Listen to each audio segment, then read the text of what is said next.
Welcome to Power Talks with Santosa. Today we have with us a special guest, Her Excellency Nancy Powell, the Ambassador of the United States of America to Nepal. Over centuries, millions of citizens from more than 150 nations have moved to America with a dream to pursue, and they have made America their home. Based on this integration of global citizens, religions, and ethnicities, today America has emerged as the world's leading economy, strongest democracy, hub of intellectuals, and the world's largest superpower. We have dedicated this episode to celebrate America's 233rd Independence Day. Your Excellency, how is July 4th, the Independence Day, celebrated in Midwest Iowa, your hometown? Thank you. First of all, thank you for letting me join you tonight. The 4th of July was one of my favorite holidays growing up. It was always very warm weather, which meant we got to go swimming. We had homemade ice cream. We had a variety of very typical American food, and we spent the day primarily with our family and friends in our small towns in Iowa. And then in the evening there was a fireworks celebration. And that tradition gets magnified now that I live in Washington, D.C. with perhaps the world's one of the world's best fireworks celebrations up at the Capitol and the George Washington Monument. And it's truly a celebration of American independence and freedom. You worked as a history teacher back then.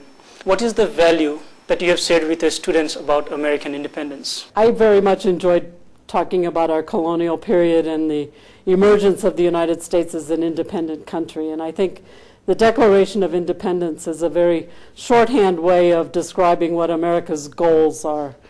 Thomas Jefferson took all of the ideas that came out of the convention and made them into a very succinct message that said all men are created equal. They are endowed by their Creator with certain inalienable rights, the rights to life, liberty, and the pursuit of happiness. What I tried to do with my students was to recognize that those rights were not immediate in 1776, that democracy is a constant struggle to try to implement those rights. I now add all men and women are created equal. We have struggled in the country, in the United States, with making sure that everyone has the right to life, liberty, and the pursuit of happiness. The Constitution took the Declaration of Independence the next step forward. It defined what our government is meant to do in the preamble, and then set out the basic structure as well as the basic rights of our people in the first 10 amendments. So those were my goals, but to try to underscore with my students that it was not a perfect union. The Constitution talks about making a more perfect union, and that we continue to struggle as Americans to make sure that we live up to the ideals that Thomas Jefferson wrote about. Nepal is now a republic, and America is celebrating its 233rd independence.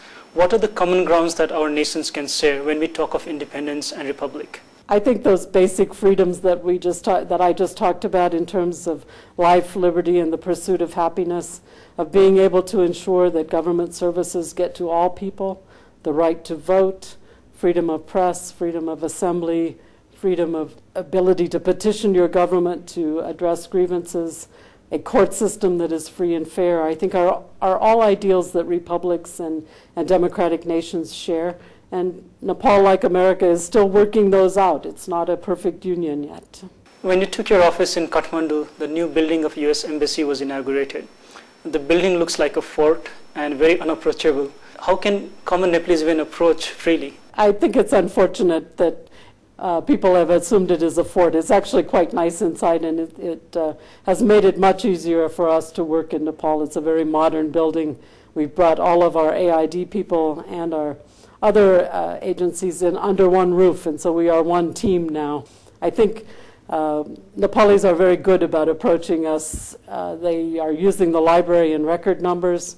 We are having a lot of people in to see us about AID projects and other things. So I think gradually people have found that it is a friendly building. It is not the fort that they may think it is from the outside. How does it feel like working with the Obama's administration, and what are your promises and expectations for the next 4 years? I think as a civil servant in the Foreign Service, all of us expect to change presidents every 4 years, sometimes every 8 years. And so I think there are some changes, obviously different personalities, different priorities that President Obama campaigned on.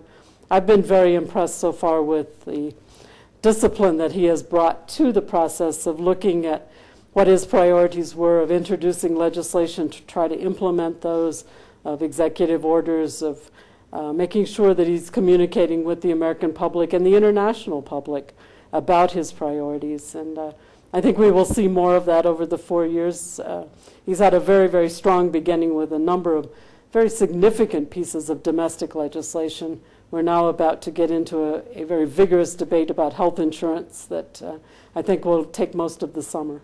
During America's new administration with Obama's leadership, what will be the major focus for Nepal and also the focus on South Asia? I don't expect many changes on Nepal. I think our policy is one that has been bipartisan.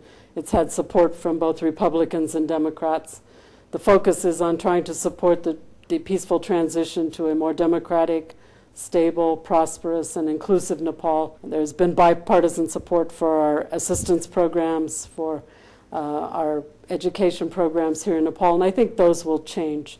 In South Asia, there's a clear focus on looking at the Afghanistan conflict, how you bring in Pakistan as part of the solution to that. I expect a continuation of the very strong efforts to improve our relations with India, continue to expand those, also to work with the region on terrorism and regional cooperation. You'll be soon joining Department of State headquarters as the Director General of Foreign and Civil Services. That's a huge responsibility. What will be the nature of your work? The Director General and Director of Human Resources for the State Department deals with all the personnel issues, and this means from the time someone is recruited to be in the Foreign Service or Civil Service to the time that they retire. And I'm particularly pleased that my immediate goal is going to be trying to accommodate a large increase in both our Foreign Service and Civil Service that is mirrored as well in USAID. We are securing the resources to increase our numbers by 25%, which will allow us to have a great many more people in the field, to be able to do much more language training.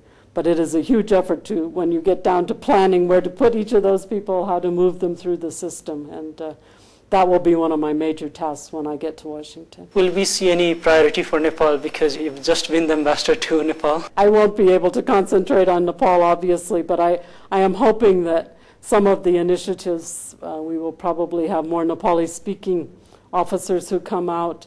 We're looking very closely at our staff that's employed here locally, our Nepali staff, and how we can, along with the local staff around the world, improve their working conditions as well. So I think Nepal will have that benefit. As a successful women leader yourself, are you looking forward to working with one of the world's history's successful women leader, Hillary Clinton? I think it's going to be a real honor to serve with Secretary Clinton. Clearly, as First Lady and as Senator from New York, she has a proven track record of leadership. She's already brought a great deal of energy into the State Department, and this initiative I was talking about of adding 25% to our numbers is a direct result of her leadership and that of the President.